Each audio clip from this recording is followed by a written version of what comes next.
My girlfriend and I went to an old rented house for a few nights. This house is essentially not close to any town, but the view from there is beautiful, and the area is very peaceful. It really feels like the world has stopped for a moment. When we arrived, the owner greeted us, gave us a tour of the house, and then we brought in our stuff. After wishing us pleasant days, the owner left. The surroundings of the house were so beautiful. When we looked out the window, we felt a deep sense of calm.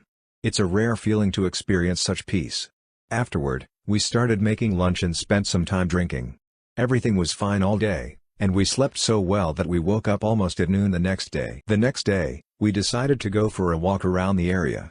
When we returned, we decided to eat the leftover food from yesterday and drink the wine we had started the day before.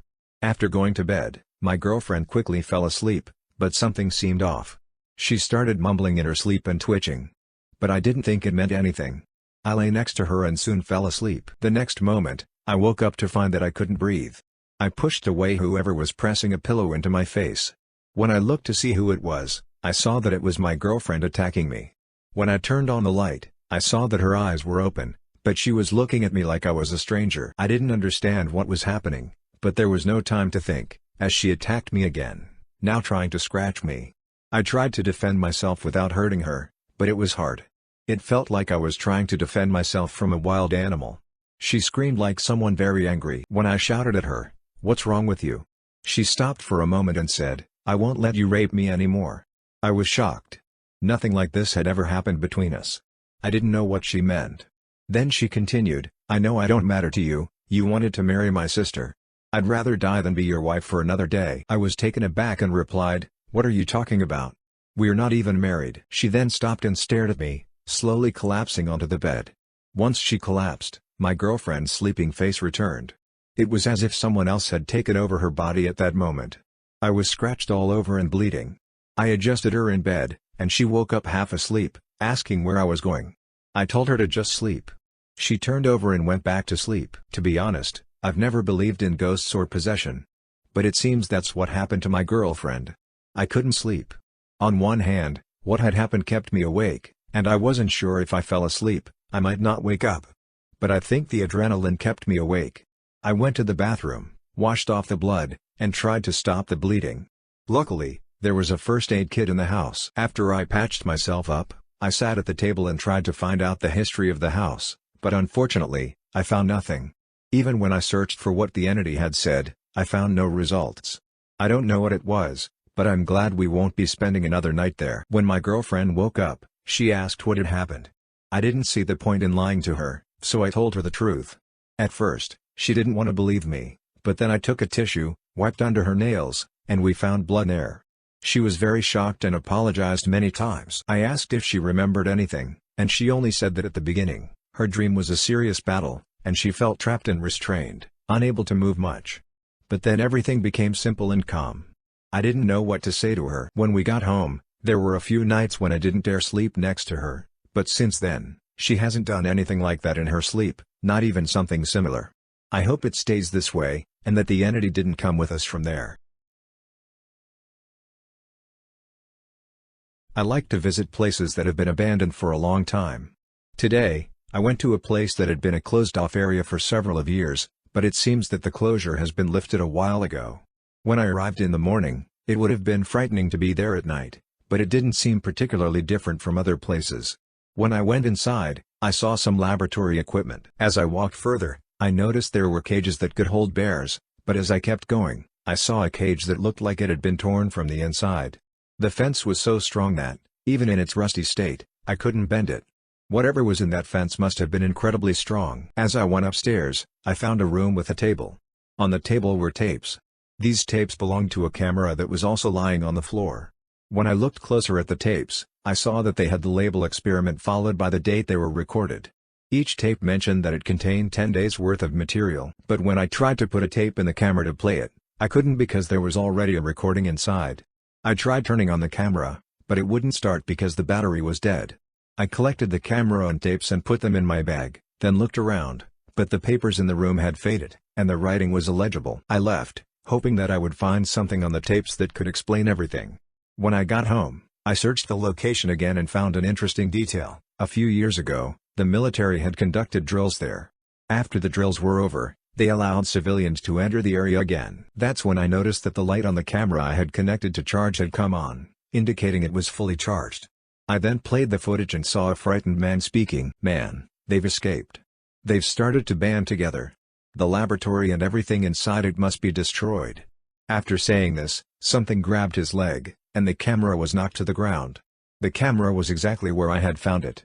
The footage showed the scientist holding on to the doorframe for a few seconds before being pulled away, and then the screen went black. After that, all that could be heard was screaming and the sound of guns firing, as if a war had broken out. A few minutes later, everything began to quiet down. You could still hear gunfire, but it seemed distant. I don't know what I was expecting, but it wasn't this. I decided to look deeper into what had happened and put in the first tape. When I pressed play, I saw the same man who had been grabbed in the previous footage, but now he introduced himself. "Man, greetings. My name is Dr. Alexander Port. I am assigned to study the disease and find a cure." The locals told me a story about a monster that roams the nearby forests and kills anyone who dares to get too close. Everyone thought it was just a story, but as it turned out, more people had gone missing in this forest than anywhere else. So, they sent a team to investigate the cause. "Well, it won't make sense just by telling you, so let me show you." He picked up the camera and entered the laboratory where a girl was locked in. "Dr. Port, as you can see, this creature got caught in one of our bear traps. It was hard to get it into the cage because it's much stronger than a human, but this Titan cage can hold it. We tried to sedate it, but it didn't work, even when we gave it a much larger dose than we thought necessary for a creature of its size. But we managed to get it into the cage. We recently took a sample from it to see what it really is. So far, it's behaving like a starving predator. In any case, we are observing it and running experiments, as planned." At that point, the footage cuts off. I thought about what I had just seen. This creature. It was like something out of a horror movie. I continued the film. "Dr. Port, on the second day, we managed to compare its DNA, and it turned out that its DNA is human, but some parts of it seem altered. Once we figured out it was human, we tried to communicate with it, but without success. Every time someone approached its cage, it became aggressive. We're still trying to determine exactly what's causing this mutation." "Is this a mutation?" I thought to myself. "Or is it an entirely different species?" "Dr. Port, today, we received news that we will be getting a convicted criminal to observe how this disease infects other humans. Hopefully, it will help us find a cure. The creature seems to only eat raw meat. Even when it is given food, the first thing it tries to do is attack whoever is feeding it. It turns out that the mutation doesn't spread through the air but through bodily fluids." After that, the footage just showed the creature being fed and eating. Then, everything seemed to change, and the doctor hardly appeared on camera anymore. It was mostly just the creature and the convict involved in the experiment. The convict slowly and painfully transformed into the creature that was kept in the nearby cage. As it transformed, it became apparent that the creature that had been captured was either a juvenile or a female. The convict grew much larger than the other creature. They conducted experiments on both of them, injecting them with different diseases and doing other similar things, but neither of the creatures became sick, much to the scientists' relief. That's where the first tape ended. I leaned back and thought about how I had just been there recently. But I wanted to finish the story, so I started the second tape. The second tape only stirred up anger in me. It seemed that the sponsors were curious if this could be the cause of the rapid recovery and if they wouldn't get sick. They began to dissect the creatures. You could see the pain on their faces, but whether it was a small or large cut, or even a stab, the creatures looked as if they had healed completely just moments later.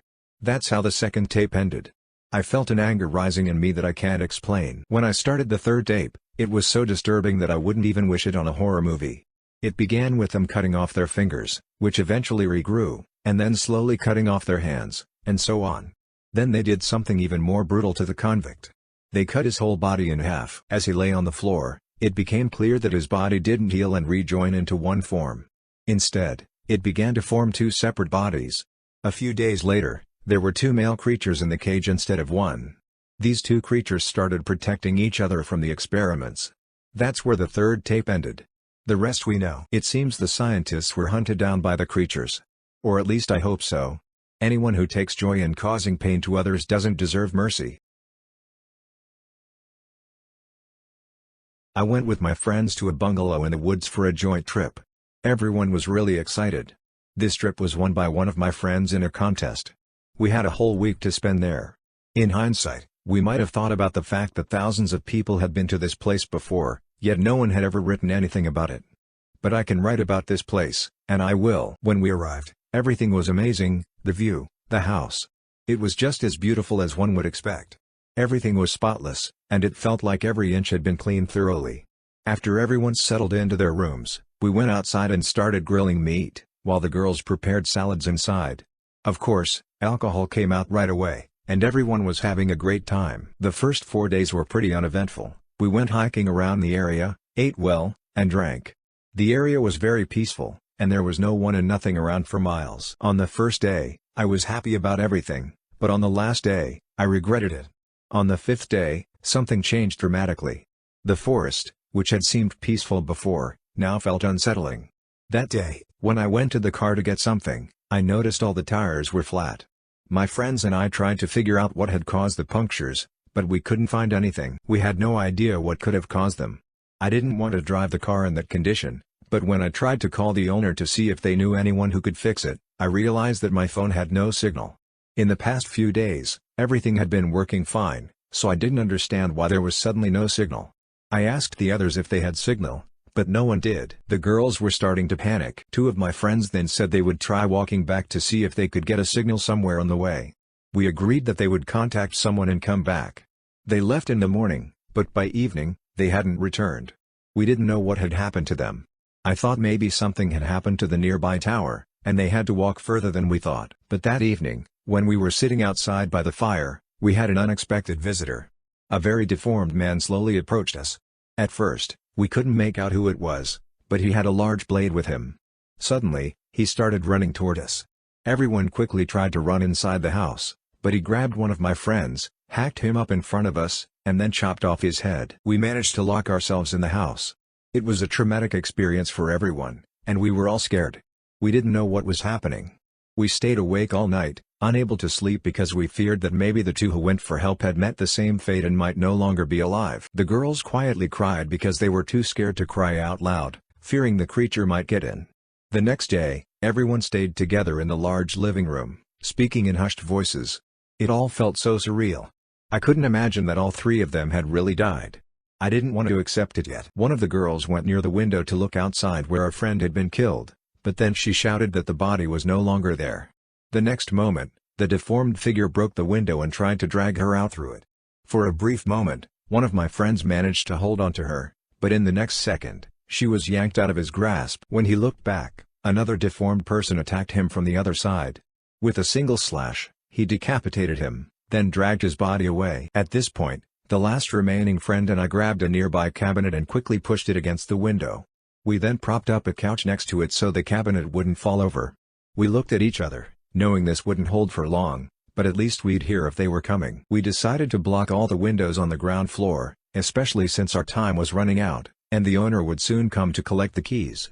We boarded up every window on the ground floor. When we turned on the lights to see, we had only a few hours of electricity before it was cut off.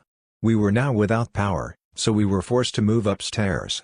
But there was nothing we could do except huddle together and wait. We brought food and water up from the kitchen so we wouldn't have to go down to the ground floor.